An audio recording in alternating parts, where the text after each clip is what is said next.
শুভ সকাল। আশা করি আপনারা সকলেই ভালো আছেন।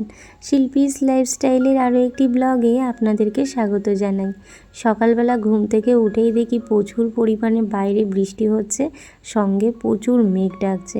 তো এই বৃষ্টিটার দরকারও ছিল, কারণ প্রচুর গরম পড়েছে। যতই বৃষ্টি হোক না কেন, গরম কিন্তু কমছে না।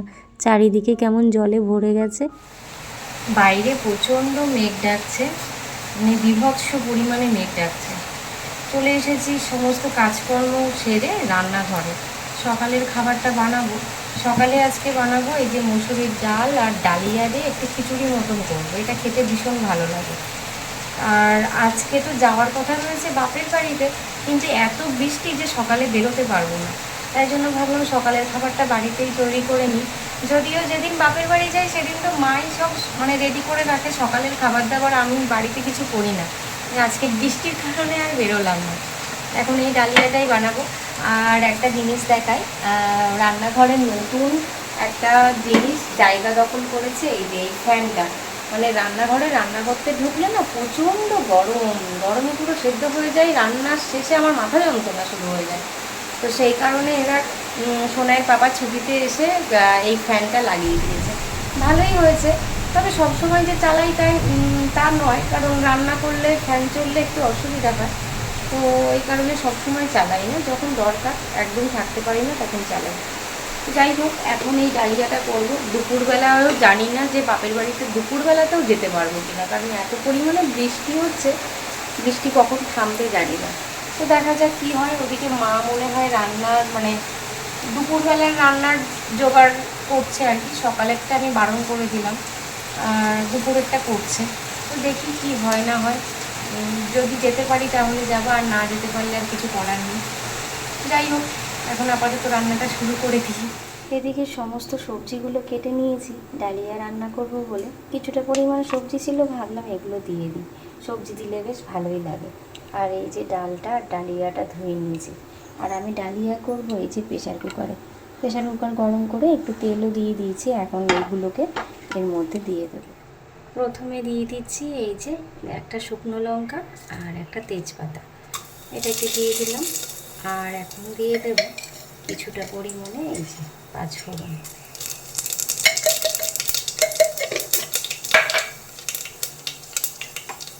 এবার একটু নাড়াচাড়া করে এবার দিয়ে দিচ্ছি কিছুটা পরিমাণে পেঁয়াজ কুচি, সামান্য রসুন কুচি আর আদা কুচি। রসুনটা একদম সামান্যই নিয়েছি, ওই 2 কোয়া মতন রসুন কুচি দিয়েছি। তো এবার ওইগুলো দিয়ে একটু ভালো করে নাড়াচাড়া করে নিতে হবে। এবার দিয়ে দিচ্ছি সবজিগুলো। খিচুড়ি মানেই তো যত সবজি দেওয়া যায় তত বেশি টেস্ট হয়, তাই আমার ঘরে সেই মুহূর্তে যা যা সবজি ছিল আমি কিন্তু সবই দিয়েছি। আলু, বরবটি, কুমড়ো, টমেটো, গাজর, তো যা যা সবজি মোটামুটি সেই মুহূর্তে ঘরে হাতের কাছে পেয়েছি সবই দিয়েছি। সবজিগুলো দিয়ে কিন্তু একটু ভালো করে ভাজা ভাজা করে নিতে হবে, একটু ভালো করে কষিয়ে নিতে হবে। এবার দিয়ে দিলাম পরিমাণ মতো লবণ আর একটু হলুদ দিয়ে দিলাম, দিয়ে কিন্তু খুব ভালোভাবে এখন আবার কষিয়ে নিচ্ছি। আর কাঁঠালের দানা না এই সময় খেতে ভীষণ ভালো লাগে। কাঁঠাল অতটা ভালোবাসি না, কিন্তু এই দানাগুলো আমি কিন্তু মোটেই ফেলে দিই না। দানাগুলো মোটামুটি রান্নায় আমি ব্যবহার করি, আর এগুলো খেতে আমার ভীষণই ভালো লাগে। মোটামুটি আমার সব কিছুই কষানো হয়ে গেছে। এখন দিয়ে দিচ্ছি ডালিয়া আর ডাল, দুটো একসাথেই আমি ধুয়ে রেখেছিলাম, তো সেটাই দিয়ে দিলাম। এবার এটাকে ভালো করে নাড়াচাড়া করে সব কিছুর সাথে মিশিয়ে দিচ্ছি। যে কোনো রান্নায় কিন্তু হাতে একটু সময় নিয়ে বেশ কষিয়ে রান্না করতে পারলে কিন্তু খুব ভালো টেস্ট হয়। তো যাই হোক, এদিকে এটা হতে থাকুক, আর ওদিকে কিন্তু একটা ওভেনে আমি একটু ডিম দিয়ে দিলাম। আর ডিমটাকে একদম ভাজা ভাজা করে একদম ঝুরো ঝুরো করে নেব, কারণ ওই ঝুরো ঝুরো ডিমটাই কিন্তু আমি দিয়ে দেব এই খিচুড়িটার মধ্যে। খিচুড়ির মধ্যে এই ডিম দেওয়ার ব্যাপারটা আমার বেশ ভালো লাগে, সোনায়েরও খুব ভালো লাগে, তাই জন্যেই দিয়ে দেওয়া। মাঝে মধ্যেই যখন বানাই এভাবেই বানাই।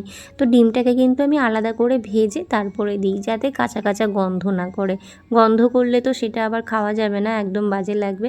তো এই যে ডিমটাও দিয়ে দিলাম, জলও ঢেলে দিয়েছি। এবার সব কিছুর সাথে ভালো করে মিশিয়ে নিলাম, ভালো করে মিশিয়ে ঢাকনাটাও লাগিয়ে দিলাম। আর হতে ওই 5 মিনিট মতন লাগবে। এদিকে এটা হতে থাকুক, আমি ওদিকটাতে এখন বসিয়ে দেবো ডিম সেদ্ধ। 4টে ডিম সেদ্ধ বসিয়ে দিয়েছি, এটা হলেই ব্যাস রেডি। খাবার দাবার সব রেডি করা হয়ে গেছে, তবে অনেকটা বেলা হয়ে গেছে, মানে এখন বাজে 11:30। 11:30 বেজে গেছে। আর এই যে এখন কেটে দিচ্ছে, আসলে বৃষ্টি পড়ছিল তো বুঝতে পারি। এই যে আম, ডিম সেদ্ধ আর ডাল আর খিচুড়ি। সকালের খাওয়া দাওয়া শেষ করে দুপুরে রান্না বসিয়ে দিয়েছি। অলরেডি ভাত হয়ে গেছে, উপর দিয়ে রেখেছি ভাত। আর বেশি কিছু করছি না, একদম হালকা পাতলা খাবার করছি, সেটা হচ্ছে ভাত, ডাল আর ডিম ভাজা। ডালটা এই যে সেদ্ধ করে নিয়েছি, সেদ্ধ হয়ে গেছে। এখন শুধু জল দিয়ে একটু ফুটিয়ে নিয়েছি, তারপরে ওটাকে সম্বার দেবো আর ডিম ভাজবো। ব্যাস, এই হচ্ছে আজকের দুপুরের খাবার দাবার। আর ভীষণ গরম, কারেন্ট নেই, যার জন্য একটু ফ্যান চালাতে পারছি না, গরম লাগছে প্রচণ্ড।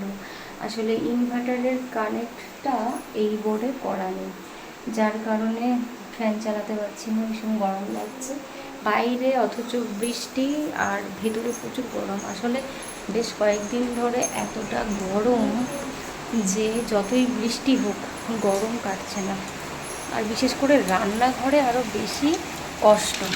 এই যে বাইরে বৃষ্টি হচ্ছে, এই বৃষ্টিটার কারণে আজকে যেতে পারলাম না বাড়িতে, নয়তো বাড়িতে চলে যেতাম। ভাবলাম যে একটু বাড়িতে যাব, বাড়িতে গিয়ে দিদুনের হাতের কিছু একটা খাবার খেতে পারবো। আর বাড়িতে গেলে আমাকেও তো রান্না করতে হয়, সেটা চিকেন হোক বা মাটন, যেটাই হবে আমাকেই রান্না করতে হবে, সেটা আমি জানি। তাও বাড়িতে যেতে যেন মন চায়, ভালো লাগে। যদিও বাড়িতে গিয়ে তো থাকা হয় না, মানে বাড়িতে যদি যাই, সকালে যাই বিকেলে চলে আসি, তবুও যেন বাড়িতে একটা আলাদা ব্যাপার আছে। তো যাওয়া যখন হলোই না, এখন রান্নাগুলোই করতে থাকি, কী আর করবো। বৃষ্টিতে ভিজে ভিজে এখন যাচ্ছি কারি পাতা গাছ থেকে কারি পাতা তুলবো বলে। এই যে এই একটাই কারি পাতা গাছ আছে বাড়িতে, বৃষ্টির জলে আবার নুইয়ে পড়েছে। তো আজকে মুসুরির ডালটা ভাবছি একটু কারি পাতা দিয়ে করব, তো সেই জন্যই নিতে এলাম। এদিকে এখন করছি ডিম ভাজা। এই ডিম ভাজাটা রেডি হয়ে গেলেই ব্যাস, আজকের মতন রান্না মোটামুটি কমপ্লিট হয়ে গেছে আমার রান্না বান্না। তো এখানে রয়েছে গরম গরম ভাত, আর এখানে করেছি ডিম ভাজা, আর এই যে মসুরির ডাল। তো এই হচ্ছে আজকে দুপুরের রান্না বান্না, একদম সিম্পল রান্না। দুপুরের খাওয়া দাওয়া শেষ করে একটু রেস্ট নিয়ে সন্ধ্যাবেলা সন্ধ্যা পুজোও দিয়ে দিয়েছি। তারপরেই কিন্তু এখন রেডি হচ্ছি, যাব একটা জায়গায়, আসলে যেতে হবে একটু ডাক্তার দেখাতে। আসলে বেশ কিছুদিন আগে আমি পায়ে চোট পেয়েছিলাম, ঘর থেকে স্কুটিটা নামানোর সময় স্কুটির যে স্ট্যান্ডটা, ওই স্ট্যান্ডটা আমার পায়ের মধ্যে একটু লেগেছিল। তো তার থেকেই ভীষণ যন্ত্রণা, ভীষণ ব্যথা। তো তার জন্যই কিন্তু ডাক্তার দেখাতে যাচ্ছি। আর চলে এসেছি বাজারে। বাজারে এসেই দেখি চারিদিকে লাইটিং, প্যান্ডেল করা। আসলে এখানে একটা বড় ঠাকুরের মন্দির রয়েছে, আর এখানে প্রত্যেকবারই পুজো দেয় খুব ধুমধাম করে। যেহেতু এখানে পুজোটা অনেকটা বড় করেই হয়, তাই প্যান্ডেলটাও কিন্তু বেশ ভালোভাবেই করে। এই যে পুরো রাস্তাটা জুড়ে প্যান্ডেল করেছে, আর চলছে এখানে অনেকগুলো ফ্যান, আর প্রচণ্ড বৃষ্টিও হচ্ছে, মারাত্মক কাদা। এত ভিড়ভাট্টার মধ্যে আমরা কিন্তু অনেক কষ্টে ডাক্তারখানায় পৌঁছেছি। এখানে পৌঁছে দেখি অনেক ভিড়, একটা সিটও খালি নেই, তাই দাঁড়িয়েই থাকলাম। আমার ডাক্তার দেখানো হয়ে গেছে, দিয়ে দিয়েছে ওষুধের একটা লম্বা লিস্ট, সাথে এটাও বলে দিয়েছে এই ওষুধগুলো খেয়ে যদি আমার ব্যথা না কমে তাহলে কিন্তু একটা এক্সরেও করতে হবে। তো যাই হোক, এখন এই ওষুধগুলো নিতেই কিন্তু দোকানে চলে আসা। দোকানেও ছিল বেশ ভালোই ভিড়, ওষুধগুলো নিতেও একটু সময় লাগলো, আর দিয়েছেও বেশ 4-5 রকমের ওষুধ। ওষুধ খেতে তো একদমই ভালো লাগে না, আর এতগুলো ওষুধ আমাকে খেতে হবে। ওষুধগুলো নিয়েই সোজা চলে এসেছি এই দোকানটাতে। সোনাইয়ের প্রজেক্টের কয়েকটা জিনিস নেওয়ার ছিল, তো সেগুলোই বার করতে দিয়েছি ওনাকে, আর উনিও বার করে দিচ্ছে। এগুলো হয়ে গেলেই তারপরে যাব সোনাই যেখানে পড়ছে সেখানে। আর বাইরে বেরিয়েই দেখি এত অঝোরে বৃষ্টি নেমেছে যে যাওয়ার উপায় নেই। এত বৃষ্টির মধ্যে গেলে তো পুরো দুজনেই ভিজে যাব। তো যাই হোক, আবার দোকানের ভেতরে ঢুকে পড়লাম। এসে চুপচাপ বসে রয়েছি দুজন, কখন বৃষ্টি কমবে আর তখন বেরোতে হবে। তারপরে এই যে অল্প পরিমাণে বৃষ্টি কমেছে, কিন্তু এখনও অল্প অল্প পড়ছে, তার মধ্যেই বেরোতে হলো, কারণ সোনাইয়ের পড়ার ছুটি হয়ে গেছে, ওকেও নিতে যেতে হবে। তো যাই হোক, এই বৃষ্টির মধ্যেই বেরিয়ে পড়েছি আর সোনাইকে সঙ্গে নিয়ে চলে এসেছি সোজা মিয়া মোড়ের দোকানে। এখান থেকে একটা কেক নিতে হবে। আসলে এই যে এই ভিডিওটা কিন্তু বেশ কয়েকদিন আগের, মানে এই দিনটাতে ছিল ফাদার্স ডে।